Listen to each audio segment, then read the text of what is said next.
surface to unearth this truth from the dirt. Yes, we're on a third. Wish we gotta get it right. For the audience, we're just waiting for quorum, which we now have. I understand we'll have 10.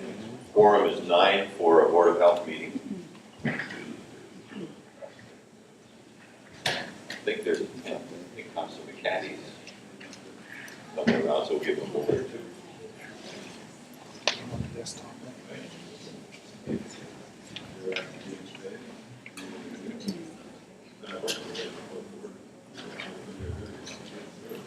Since we do have quorum, Mr. Clerk, I think we'll begin the meeting now. I'm anticipating one or two more.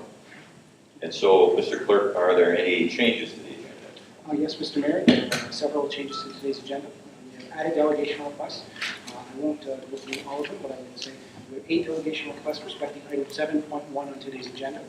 We have added correspondence with respect to item 7.1, again, water fluoridation. Ms. Mary Pearson.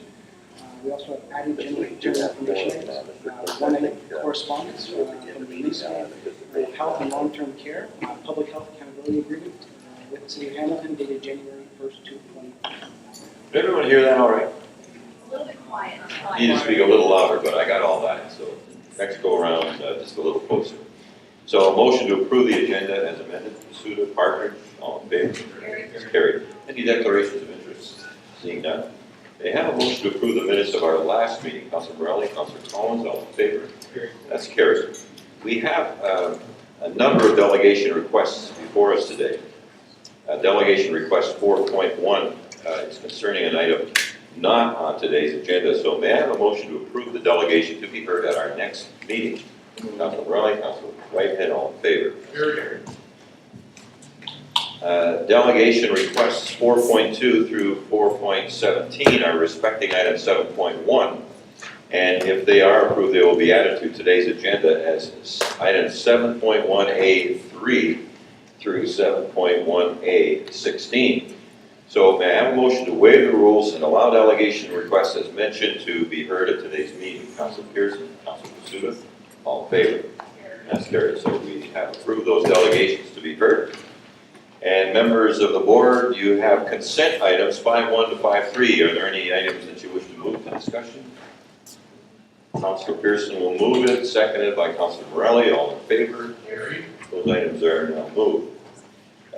Now, on presentations, I'm going to ask Dr. Mackey and Dr. Arlene King to make their presentations to the board. And one of the things I might mention in today's agenda is that we're hearing information. This is to update council on the very latest information that our medical staff have gathered, and of course to hear your information. But there is no specific action item on the fluoridation that's before us today. And so with that, I'll ask Dr. Mackey, Dr. King to take over.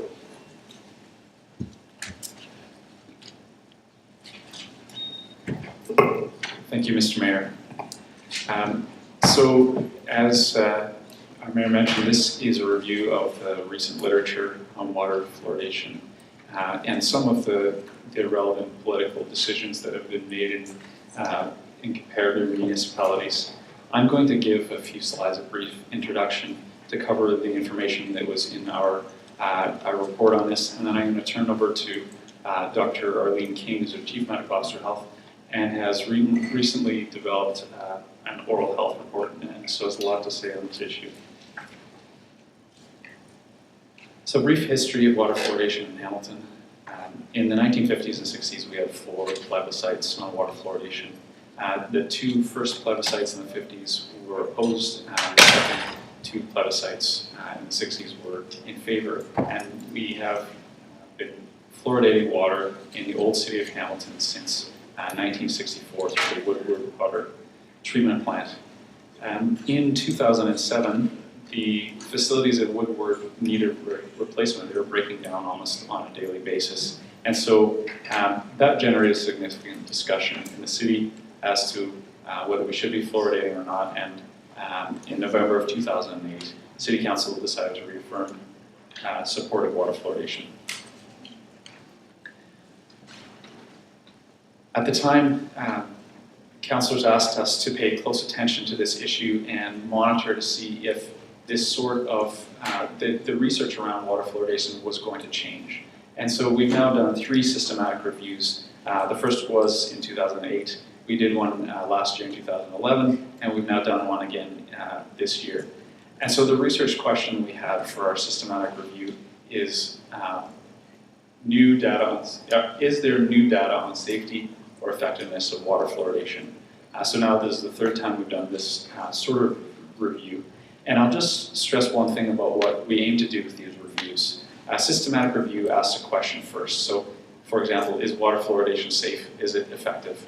And then tries to gather the high quality information as much as possible, then to critically appraise that information and include only high quality studies in the review, and then to summarize that and try and answer the question based on the literature.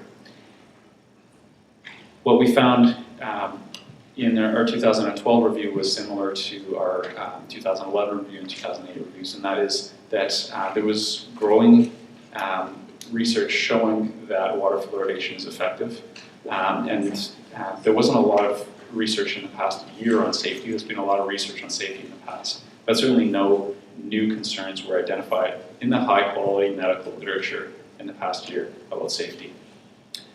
We did find an Australian study as an example that showed that about 30% more cavities occurred in baby teeth, and a little more than 30% more cavities occurred in adult teeth in communities that didn't have water fluoridation.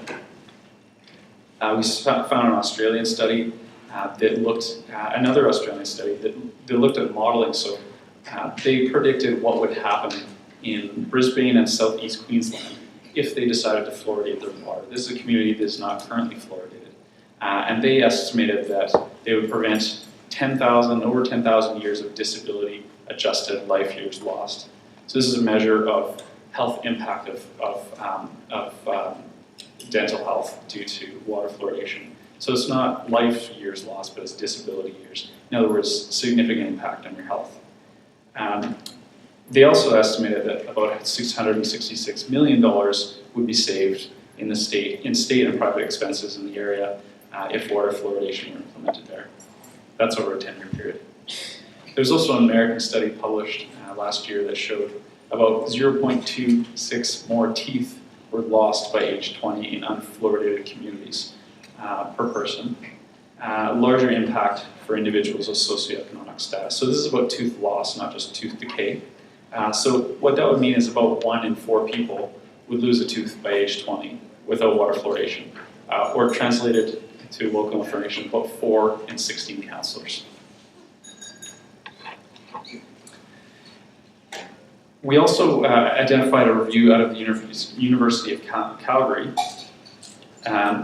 This was a review that looked at a wide range of data, but also specifically on some Canadian factors. They found ample evidence of the effectiveness of water fluoridation. They identified that it was important to monitor fluoride concentrations, particularly in rural areas, to help prevent fluorosis. So the one health effect that we know is consistently related to water fluoridation in areas where fluoridation is deliberately added is fluorosis. And in communities like ours, where fluoride is kept at quite a low level, that usually means white spots on the teeth that wouldn't be noticeable to most untrained eyes. The greatest trick the devil ever pulled was convincing the world he didn't exist. And like that,